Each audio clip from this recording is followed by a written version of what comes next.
Shalom, saudaraku. Firman Tuhan untuk minggu ke-15 sesudah Trinitatis hari ini adalah dari surat Paulus ke jemaat Efesus. Efesus pasal yang keempat, ayat yang ke-7 hingga ayat yang ke-16.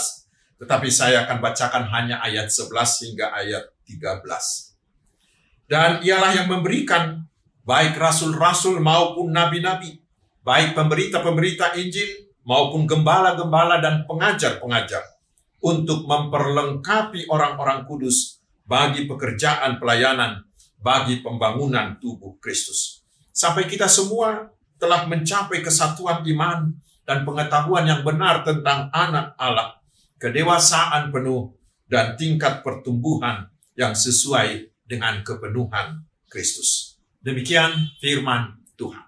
Saudaraku yang terkasih di dalam Tuhan Yesus Kristus, firman Tuhan hari ini mengingatkan kita bahwa perbedaan itu indah. Bahkan perbedaan itu adalah anugerah Allah. Karena dengan perbedaan itu Allah akan memberkati kita. Paulus mengibaratkan jemaat Tuhan itu sebagai tubuh Kristus.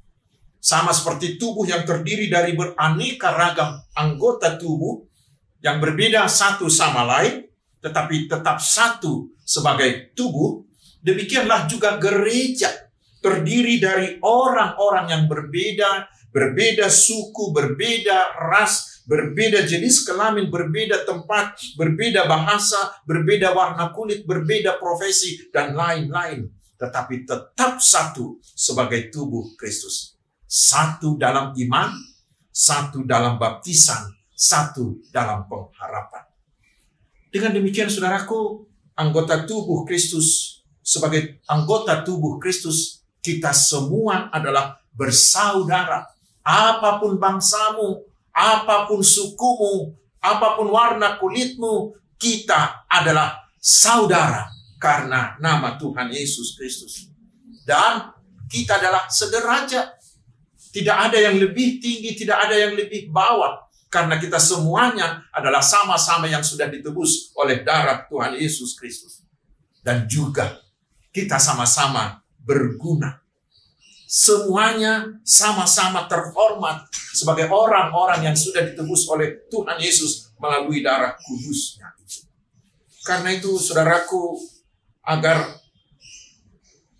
efektif dalam perbedaan itu, kita harus mau saling memberi. Harus mau saling menerima. Bila ada orang yang egois, tidak mau memberi, tidak mau menerima orang lain, maka pasti hidupnya akan susah sendiri. Karena itu, kita masing-masing tidak boleh memisahkan diri kita dari yang lain. Tetapi walaupun kita berbeda-beda, kita harus tetap terikat dan rapi tersusun supaya kita tetap satu dan berguna. Saudaraku, kesatuan yang dimaksud oleh firman Tuhan adalah kesatuan yang organis. Artinya tubuh itu menjadi benar-benar hidup bila semua organ-organ tubuh itu berfungsi dengan baik. Gereja menjadi gereja yang hidup bila parhaladunya aktif, juga pemudanya, kaum ibunya, sekolah minggunya, usaha pembangunan, usaha diakonia, marturianya, semua hidup berjalan dengan baik. Karena itu, saudaraku, jangan pernah ada pihak manapun di dalam gereja yang berusaha agar orang lain itu, temannya itu menjadi mati. Awas, nanti gereja kita menjadi gereja yang invalid atau yang stroke. Karena itu kita harus membuang segala pertengkaran atau usaha untuk mematikan atau membuat orang lain tidak menjadi aktif lagi. Sikap seperti itu harus kita buang. Tetapi justru bila ada warga yang tidak aktif atau yang kurang aktif, atau ada kelompok yang sudah suam-suam kuku, itu adalah menjadi hutang semua anggota gereja.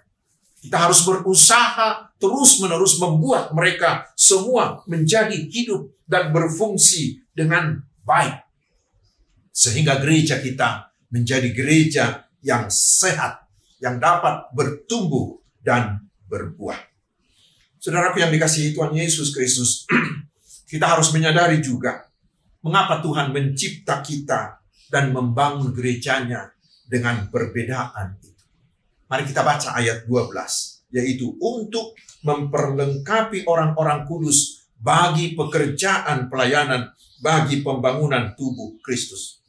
Yaitu agar semua yang kita miliki yang berbeda dengan yang dimiliki oleh teman-teman kita yang lain itu, kita gunakan untuk saling melengkapi. Sehingga semuanya menjadi hidup dan semuanya berkontribusi untuk membangun gereja, yaitu tubuh Kristus.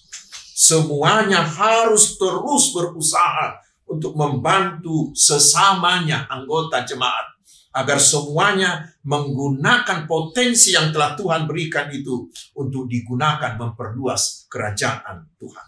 Dengan cara itulah saudaraku, gereja bukan hanya bertambah, tetapi akan bertumbuh sedemikian rupa hingga semuanya anggota gereja menjadi Kristen yang sempurna, baik secara individu maupun secara kolektif.